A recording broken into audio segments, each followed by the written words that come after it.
Assalamualaikum warahmatullahi wabarakatuh. Bismillahirrahmanirrahim.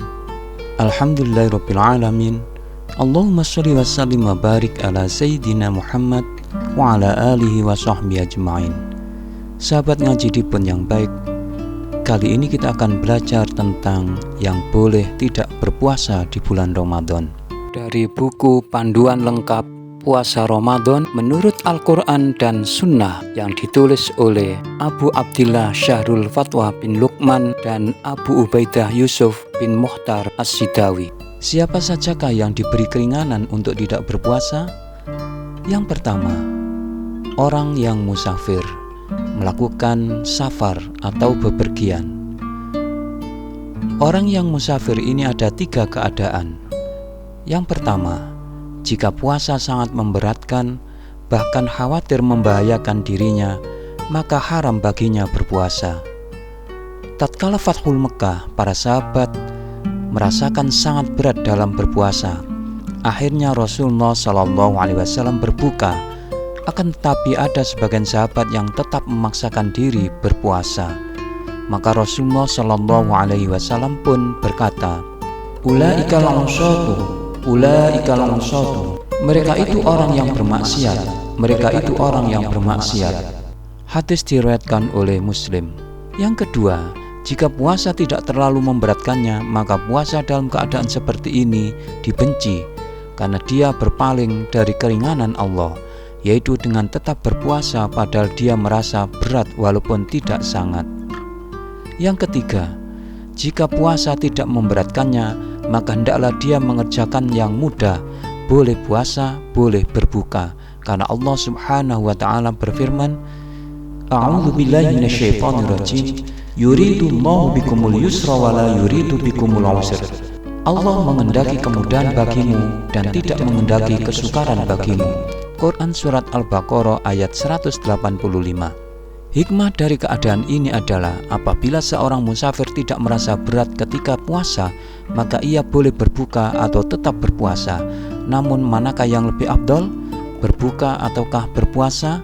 Syekh Muhammad bin Shalih Al-Utsaimin rahimahullah berkata, bila antara puasa dan berbukanya sama-sama mudah, maka yang lebih utama adalah berpuasa. Hal itu ditinjau dari 4 segi. A. Mencontoh perbuatan Rasulullah SAW yang tetap berpuasa berdasarkan hadis Abu Darda radhiyallahu an. Dia berkata, "Kharajna ma'a Rasulillah SAW fi syahri Ramadan fi harrin syadidin hatta in kana ahaduna la yad'u yadahu ala ra'sihi min syiddatil harri wa ma fina sha'imun illa Rasulullah SAW wa Abdullah ibnu Rawaha." Kami pernah bepergian bersama Nabi SAW pada bulan Ramadan. Ketika hari sangat panas, sampai ada seorang di antara kami meletakkan tangannya di atas kepala karena saking panasnya hari itu. Di antara kami tidak ada yang berpuasa kecuali Rasulullah SAW dan Abdullah bin Rawaha. B. Hal itu lebih cepat melepaskan diri dari tanggungan. C. Lebih ringan bagi orang hamba karena berpuasa bersama manusia lebih ringan, dan apa yang lebih ringan maka lebih utama. D. Berpuasa bertepatan pada bulan Ramadan, dan bulan Ramadan lebih utama daripada bulan lainnya. Karena alasan-alasan inilah kami katakan bahwa puasa lebih utama.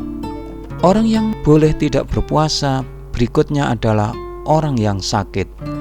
Orang yang sakit terbagi menjadi 2 golongan. Yang pertama, orang yang sakitnya terus-menerus berkepanjangan, tidak bisa diharapkan sembuh dengan segera, seperti sakit kanker dan lain-lainnya, maka dia tidak wajib puasa karena keadaan sakit seperti ini tidak bisa diharapkan untuk puasa. Orang yang keadaan sakitnya seperti ini, maka hendaknya ia memberi makan 1 orang miskin sebanyak hari yang ditinggalkan. Yang kedua, orang yang sakitnya bisa diharapkan sembuh seperti sakit demam atau panas dan sebagainya. Orang seperti ini tidak lepas dari 3 keadaan. Puasa tidak memberatkannya dan tidak membahayakan, wajib baginya untuk puasa karena tidak punya udzur. Puasa memberatkannya tetapi tidak membahayakan dirinya, Dalam keadaan seperti ini, puasa dibenci karena apabila berpuasa berarti dia berpaling dari keringanan Allah, padahal dirinya merasa berat dan puasa membahayakan dirinya. Maka haram baginya untuk puasa karena apabila puasa maka berarti dia mendatangkan bahaya bagi dirinya. Allah Subhanahu wa taala berfirman, A'udzubillahi minasyaitonirrajim, wala taqtulu anfusakum innallaha kana bikum rahima. Dan janganlah kamu membunuh dirimu, sesungguhnya Allah adalah Maha Penyayang kepadamu. Quran Surat An-Nisa ayat 29.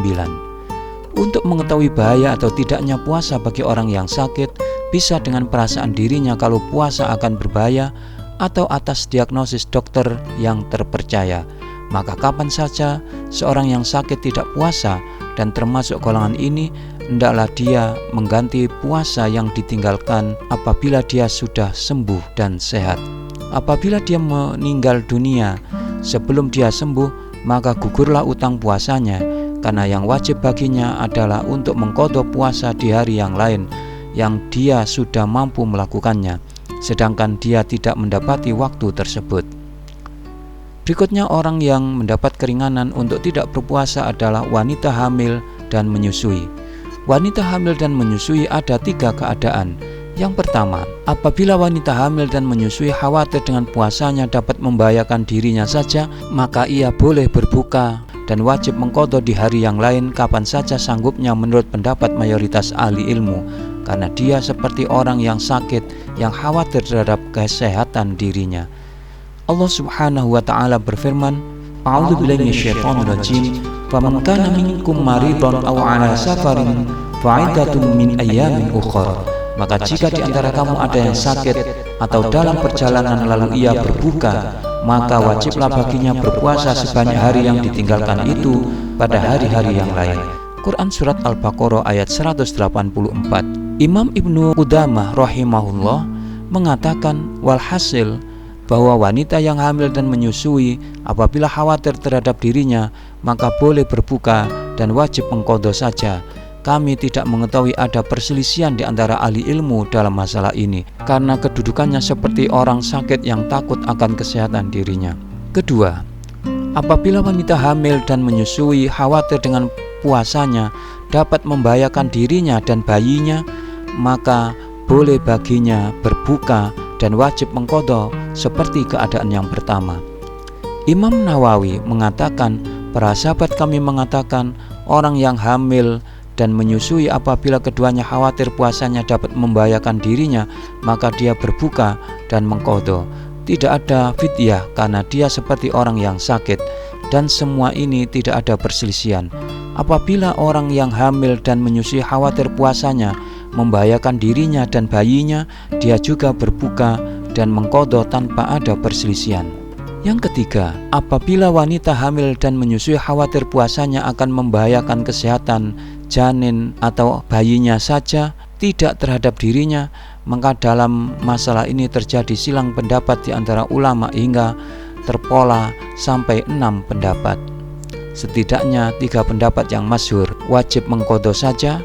Ini pendapat Imam Hasan Basri, Atha, Dahak, Nakhoi, Zuhri, Robi'ah, dan Al-Auza'i. Wajib fidyah saja, ini pendapat Sa'id bin Jubair.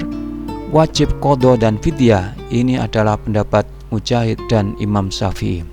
Berkata Imam Ibnu Mundhir rahimahullah telah memaparkan perselisihan ulama dalam masalah ini.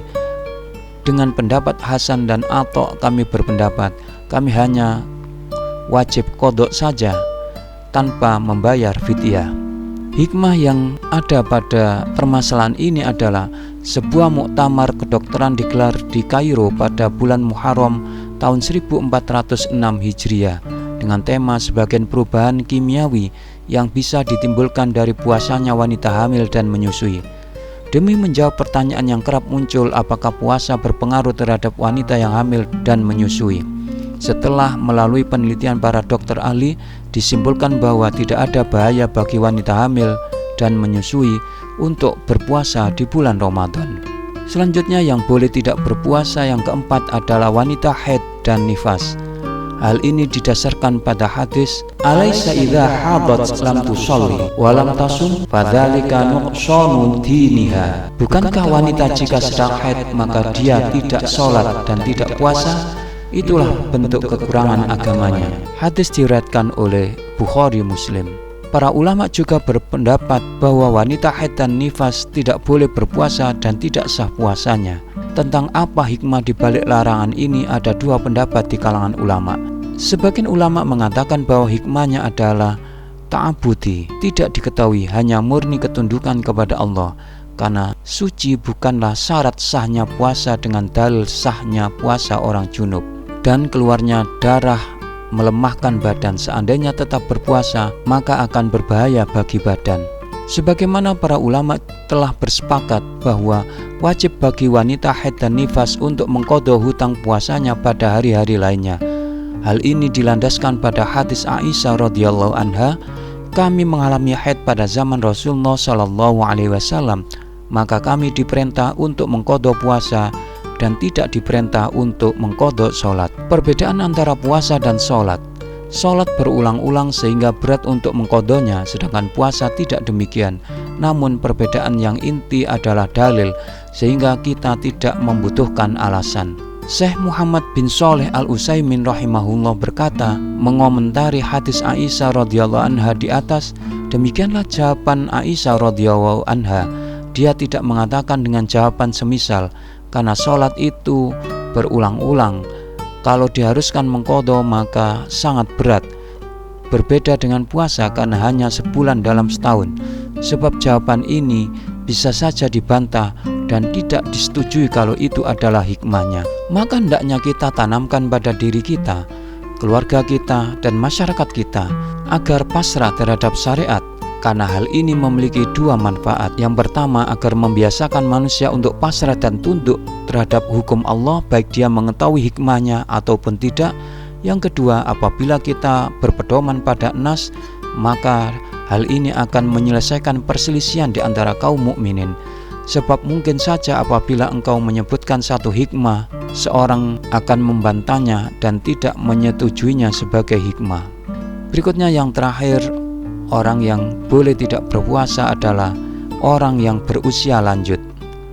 Bagi orang yang sudah lanjut usianya, maka diperbolehkan untuk tidak berpuasa dan menggantinya dengan membayar fidyah yang diberikan kepada fakir miskin. Allah Subhanahu wa taala berfirman, A'udzu billahi minasyaitonir rajim. Wa 'alal ladzina yutiqunahu fidyatun ta'amu miskin. Dan wajib bagi orang-orang yang berat menjalankannya jika mereka tidak berpuasa untuk membayar fidyah, yaitu memberi makan seorang miskin. Al-Quran Surat Al-Baqarah ayat 184. Ibnu Abbas radhiyallahu an mengatakan, laki dan wanita renta yang berat berpuasa hendaknya mereka berbuka atau tidak berpuasa dan memberi makan orang miskin untuk setiap hari. Hal ini telah disepakati oleh para ulama. Adapun cara membayar fidyah ada dua macam.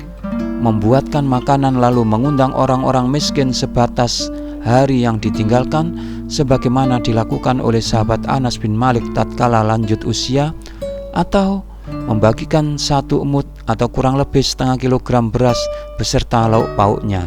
Selanjutnya, kerja berat apakah udzur yang membolehkan berbuka puasa? Telah dimaklumi bersama bahwa puasa Ramadan adalah rukun Islam dan kewajiban bagi setiap mukallaf. Maka hendaknya setiap mukallaf melaksanakannya dan tidak melupakannya hanya karena dunia. Oleh karenanya, hendaknya diatur serapi mungkin antara kewajiban ibadah puasa dengan kerja mencari dunia sehingga kedua-duanya dapat terpenuhi. Para penanggung jawab selayaknya tidak memberatkan pekerja kepada kaum muslimin sehingga membuat mereka buka puasa sebelum waktunya, tetapi hendaknya mengatur dan memberikan keringanan. Bila memang demikian, maka pada asalnya para pekerja tetap wajib untuk berpuasa dan kerja berat bukanlah keringanan yang disebutkan oleh syariat, kecuali apabila dia sangat berat sekali untuk berpuasa, yang sekiranya jika dia tetap akan berpuasa maka akan membahayakan dirinya, yakni semacam kematian, maka boleh baginya untuk berbuka dan harus menggantinya di waktu yang lain.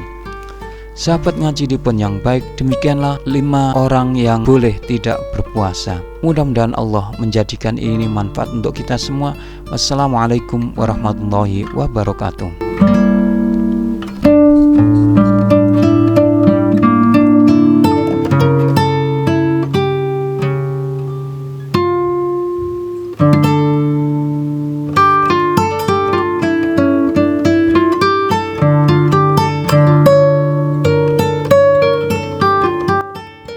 Terima kasih ya atas like dan subscribe-nya.